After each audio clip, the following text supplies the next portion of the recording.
Hello and welcome to World of WoW Guides. I'm Lock and Load, and today I'm here to show you how to make gold without using any professions. So to start out today, we are starting in the Vale of Eternal Blossoms. Real quick, the first item and only item you will need is a luck potion. As you can see here, luck potions are made by alchemists with Golden Lotus. You can buy Golden Lotus or farm it. Buying it costs around 45 to 50 gold. Selling it or farming it is very difficult. I won't get into that in this guide. Today we're going to fly from the Vale all the way to that spot over there that we've just shown on the map. I'm going to go ahead, cut it out, and here we are over in that area right there to the west. Now this is the spot we're going to start in. Okay. As you can see here, my item level isn't fairly high, but it's a little above average. You can do this. I would recommend maybe about 500 item level, but you can do it with less and just go slower and earn you less gold. So we're going to go ahead here and start by pulling these mobs. These are the specific mobs we will be killing. I'm going to go ahead and show you. I'm going to cut out the battles, but I'm going to go ahead and show you what I do and how many I pull per pull. You can go slower. I wouldn't recommend any more, as some of them will end up running back to their spawn points. You see we've looted here. Now we're going to run over here. There's these runes that are found. I'll show you the locations. They give you a buff that stacks 5% critical strike chance and increased critical strike damage. It's only a 5-minute buff that can be reset by grabbing more runes, and it stacks up to 5 times. Now this will help you killing these guys. I don't know if it necessarily, you don't have to do it, but any extra damage makes things go quicker, so that's why I'm showing you where they're at. There will be, I believe, 3 more down the pathway here. We're going to go ahead and pull these guys. Now, while we're doing this, I'm going to go ahead and tell you, this guide makes about 1,000 gold per 20 minutes. You're going to want to farm this route every, I don't know, you can get about minimum 3 runs in per potion in about 15 minutes, and you want to save the final 5 minutes for a different route, which I will show you later. Now the 1,000 gold per hour will vary depending on your realm's auction house, as I've run through multiple calculations, and about 50% of the gold you make will be on the auction house. The other half comes from vendoring, as well as the treasures of the Vale that you will loot off these guys. The treasures drop different materials for crafting, as well as gold. As you can see, we just got one there. We're going to go ahead and fly right over here real fast. I recommend mounting up just because it goes slightly quicker. So you're going to pull these guys, down them. The other thing you'll notice looting is motes of harmony. Those I will show you in the end here. Those are significant in the crafting materials that you can either save or sell, which will earn you more money. These are the last mobs we're going to go ahead and pick up right down here. We're going to pick these guys up and go ahead and kill them.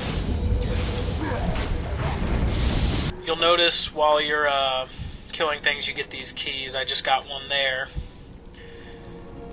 These ancient Gulai keys, you're going to use these towards the end of the guide for making opening these chests, and that's where a lot of your gold is going to come from. As you see, I got this other key. It allows you to open these cages, and these NPCs will help you fight. I typically don't do it, but if you want some slight extra damage, go for it.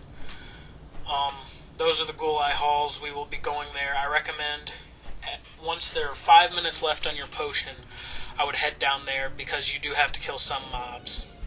I'm going to quick go over the route again real fast to let you, if you forgot it all, remember the route you're going to fly. You can do this about 3 times, maybe 3.5 or 4, depending on how quick you are. Once you get down here, we're going to go into the Ghoul-Eye halls. Like I said before, when there's about 5 minutes on your potion, I would go down here. You don't really have to worry about speed, as there are these speed boosts.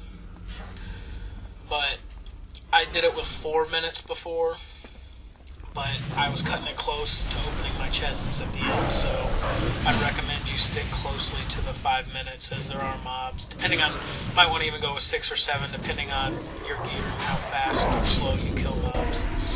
I try to pick up some extras just because these mobs do drop the treasure of the Veil as well as the keys. As you see, I just got one there. I guess, real quick here, we'll let you show you. We're going for the Ghoul-Eye Vault to the left.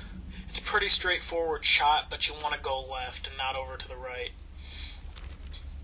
There is a rare over there to the right, but we don't want the rares in this guide, so we're going to go ahead and head this way.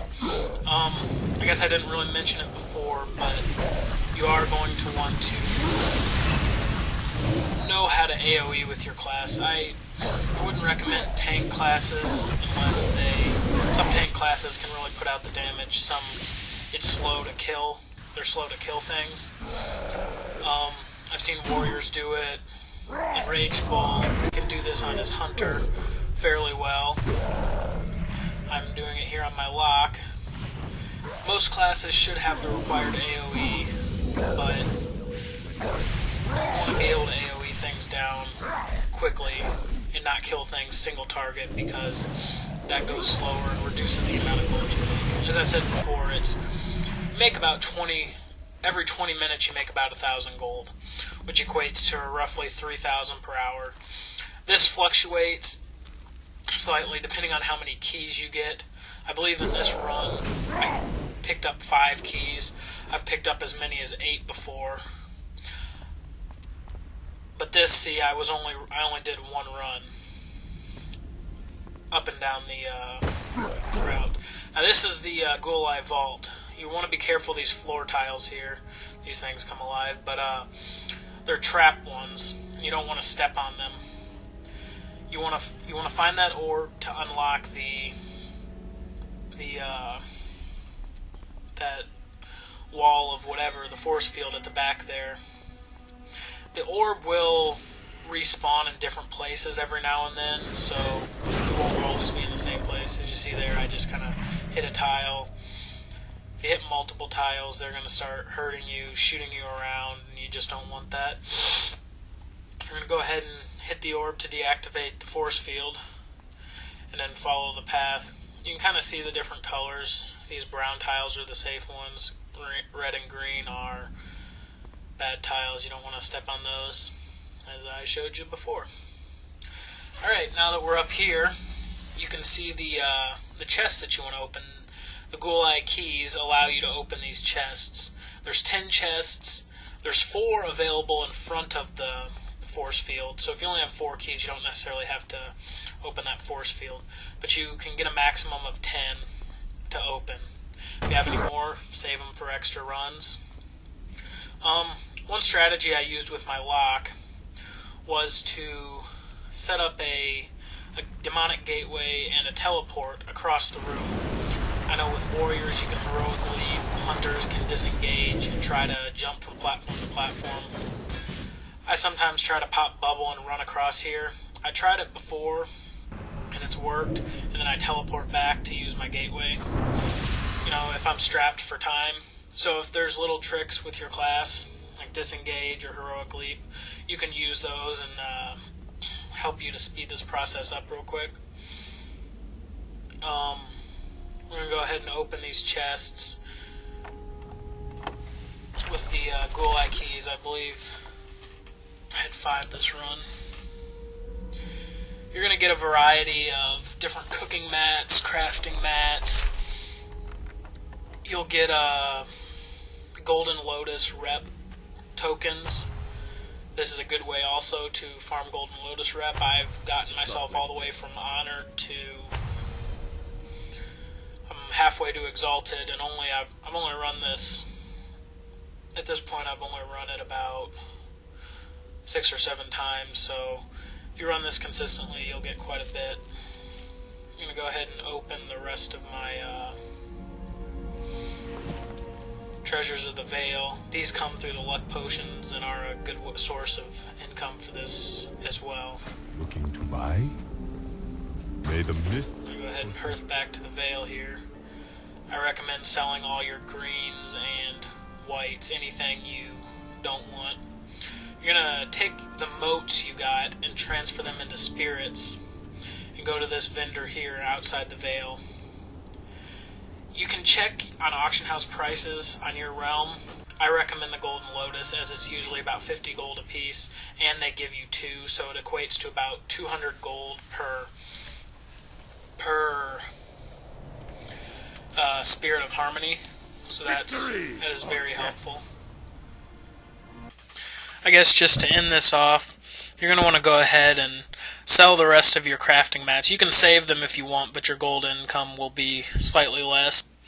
Overall, that is the main points in our guide. I hope you enjoyed it. I hope you can go out and make some gold yourself and see if this works. I've tested it. I know it works. I hope it works for you guys. Thanks for watching. Thanks for choosing World of WoW Guides. I'm Lock and Load, and I'm signing off. Thank you.